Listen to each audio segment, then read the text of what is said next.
Welcome করছি তোমাদের সবাইকে আমাদের ইজি বায়োলজির নবম অধ্যায়ে দৃঢ়তা প্রদান এবং চলনে। তো এই ভিডিওতে আমরা মূলত দেখব আমাদের আসলে এই অধ্যায়ের প্রবাহ চিত্রটি এবং কি এই অধ্যায়ে আমরা আসলে কোন কোন বিষয়গুলো নিয়ে মোটামুটি পড়াশোনা করব সেই বিষয়গুলো সম্পর্কে একটা সম্যক ধারণা নিব। চলো শুরু করা যাক। তো প্রথমে এই অধ্যায়ে যেটা বলছে সেটা হচ্ছে দৃঢ়তা প্রদান এবং চলন, এবং আমরা এই অধ্যায়কে মূলত দুইটা মেজর ভাগে ভাগ করতে পারি। একটা ভাগ হবে হচ্ছে আমাদের কঙ্কালতন্ত্র, আমরা কঙ্কালতন্ত্র নিয়ে পড়াশোনা করব। সো ফার্স্টে আমরা কঙ্কালতন্ত্র নিয়ে পড়াশোনা করব, এরপর আমরা পেশি বা মাসেল নিয়ে পড়াশোনা করব। তো কঙ্কালতন্ত্রের ভিতরে কঙ্কালতন্ত্রকে আবার আমরা অনেকগুলো ভাগে ভাগ করতে পারি। দেখো, অন্তকঙ্কাল, বহিকঙ্কাল, তারপরে হচ্ছে অন্তকঙ্কালের মধ্যে আবার দুইটা মেজর জিনিস থাকবে। একটা হচ্ছে আমাদের বোনস বা অস্থি, আর একটা হচ্ছে আমাদের কার্টিলেজ বা তরুণাস্থি। তো এগুলো নিয়ে আমরা পড়াশোনা করব। এদের বৈশিষ্ট্য, এদের কিছু বৈশিষ্ট্য নিয়ে আমাদের জানতে হবে, যেমন তরুণাস্থি কেমন হয় দেখতে, কি কি করে, অস্থি কেমন হয়, সবচেয়ে দৃঢ় কলা, এগুলো নিয়ে আমরা মূলত পড়াশোনা করব। এরপরে আমরা দেখব যে আসলে কঙ্কালতন্ত্রের ভূমিকাটা কী, কী দরকার কঙ্কালতন্ত্রের আমাদের বডিতে, সেই জিনিসগুলো দেখব। দেহের কাঠামো গঠন, রক্ষণাবেক্ষণ, ভার বহন, নড়াচড়া, লোহিত রক্তকণিকা উৎপাদন, খনিজ লবণ সঞ্চয়, এই যে 5টা গুরুত্বপূর্ণ কাজ কিন্তু আমাদের কঙ্কালতন্ত্র দ্বারা হয়ে থাকে। দ্বিতীয় অংশে আমরা মূলত পেশি নিয়ে কথা বলবো। তো দেখব পেশির প্রকারভেদ, পেশির মধ্যে আমাদের টেন্ডন পড়বে, লিগামেন্ট পড়বে, এবং এই অধ্যায়ের যে ভূমিকা সেটা যদি আমরা একটু দেখি,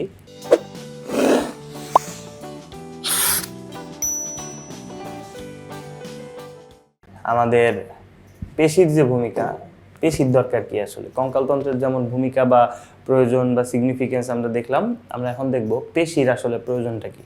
দেখো, পেশির কাজ হচ্ছে অঙ্গ প্রত্যঙ্গ সঞ্চালনে সাহায্য করা, আমাদের চলাফেরা, অঙ্গবিন্যাস, কঙ্কালতন্ত্রের সাথে দেহের নির্দিষ্ট আকার দেওয়া, গ্লাইকোজেন সঞ্চয় করে ভবিষ্যতে জরুরি প্রয়োজনে শক্তির উৎস হিসাবে ব্যবহার করা, বিশেষ বৈশিষ্ট্য সম্পন্ন হয় হৃদপেশি, হৃৎপিণ্ডের স্পন্দন এবং রক্ত সঞ্চালনের দায়িত্ব পালন করতে পারে।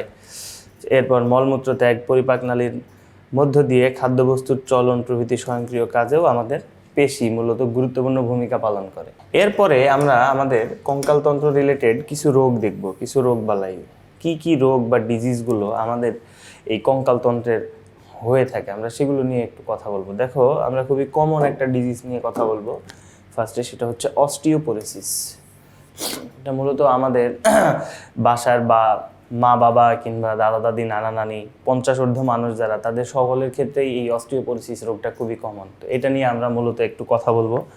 এরপর আমরা গেটে বাত, এটা তো আরও কমন। অস্টিওপোরোসিসের লক্ষণ কি, কি হলে আমি বুঝবো যে অস্টিওপোরোসিস রোগটা হয়েছে, প্রতিকার কি। তারপরে আমরা গেটে বাত দেখবো, গেটে বাতের লক্ষণ কি, এবং গেটে বাত থেকে যদি আমরা পরিত্রাণ পেতে চাই তো তার জন্য আমাদের কি কি করতে হবে। তো মূলত আমরা এই অধ্যায়ে অস্থি নিয়ে কথা বলবো, অস্থি কি কি কাজ করে, তারপরে তরুণাস্থি কি, তারপরে পেশি কি, পেশির কি কাজ, কি প্রয়োজন আমাদের শরীরে।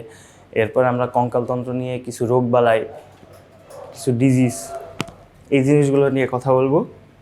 তো এই ছিল আমাদের এই অধ্যায়, যেটা এই অধ্যায়ের প্রবাহ চিত্র। সো তোমাদের সাথে দেখা হবে পরবর্তী ভিডিওতে এই অধ্যায়ের বিস্তারিত অন্য টপিক নিয়ে। ততক্ষণ পর্যন্ত ধন্যবাদ।